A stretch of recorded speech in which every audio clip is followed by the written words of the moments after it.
So hi guys, good day. This is Rocky Sibidon and for today's vlog, it is entitled What's in My Bag. So this vlog basically explains about the planning and preparation activities in hiking. So for the first planning and preparation activities that we did is the pre-climb meet, where all of the participants of the hiking activity gather together in a certain place and discuss about the matters and the preparations we should do in hitting the trail. Then after that, we plan for the climb. The level of preparations we choose is the minor climbs. For this is the simple and easiest way of trailing activity and it only lasts for 4 to 6 hours. Then after that, we proceed to route planning. We discuss about for our safety, on how we are going to avoid the possible injuries and accidents that might happen while we are on our way to our destination. The next one, we discuss about the itinerary of the climb. In this part, we choose one of the members to write all of the things that might happen during our activity. Then the third one, we build our climb organization. We have our team leader, we have the tail, the contact person, the scribe, and the medics. So me as part of the trailing activity, I am one of the scribe. Then after that, we did budgeting. We discussed about the expenses, which will be used for the materials and other things needed in hitting the trail.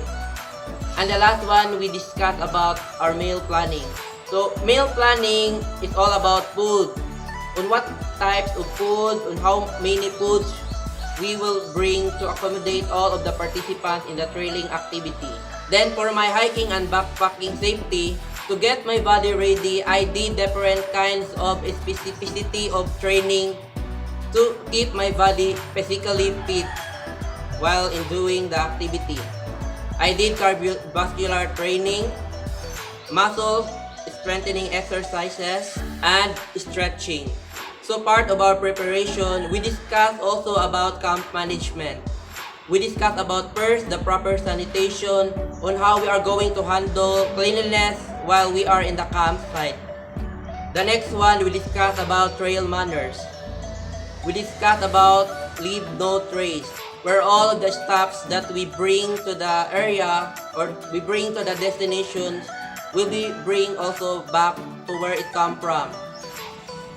The next one, we practice good attitude and behavior.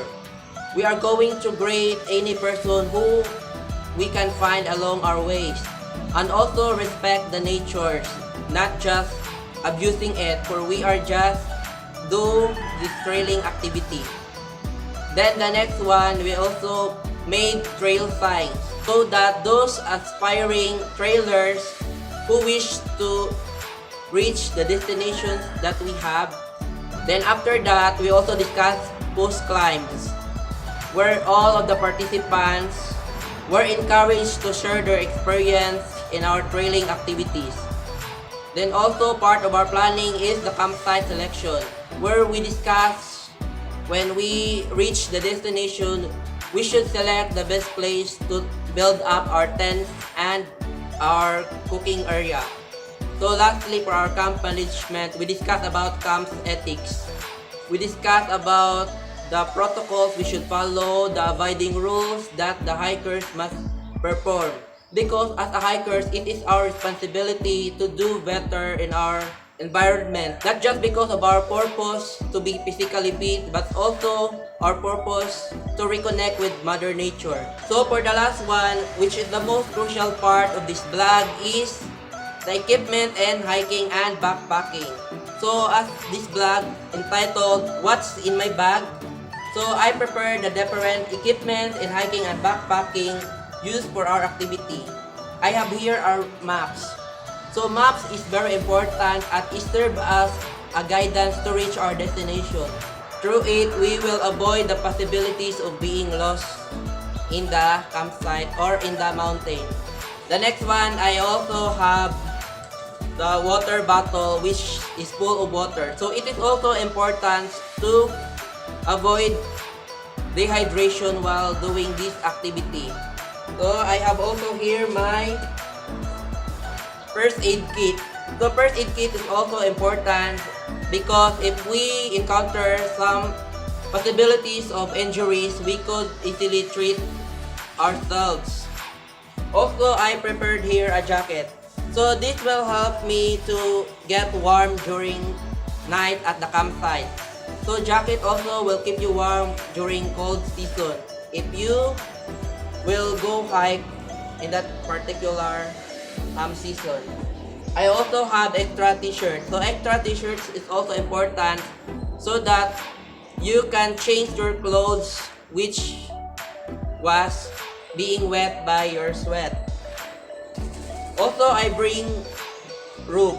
So rope is also important for not tying to support us in trailing activities such that we can reach in the higher mountain by climbing using or with the help of rope. I also have here my flashlight. So flashlight is also important, especially during night, to see the dark corners of your campsite. So flashlight is also essential so that you can find the area or you can find the things that you wanted to find. Then also I bring some food here. So food is very important to prevent us from hunger. So as we know, trailing activities is a very tiring activity. So it is necessary to bring foods to feed your tummies. So I also have here some kitchen utensils. I also have toiletries and personalized knife, which is very essential in this activity. So actually, there's a lot of things we wanted to bring to the campsite, and many of those will be brought by my team. So this is the only thing that I prepared, the thing which belongs to my personal aspect or which belongs to me as part of the trailing activity. So that's all for today, and I hope you learned something. Thank you for listening to my blog, which is about planning and preparation for hiking activity. I hope you will be guided and this will serve as your inspiration to reconnect with nature and do hiking activities. For this is not only for your health, but this is also for the sake of the environment.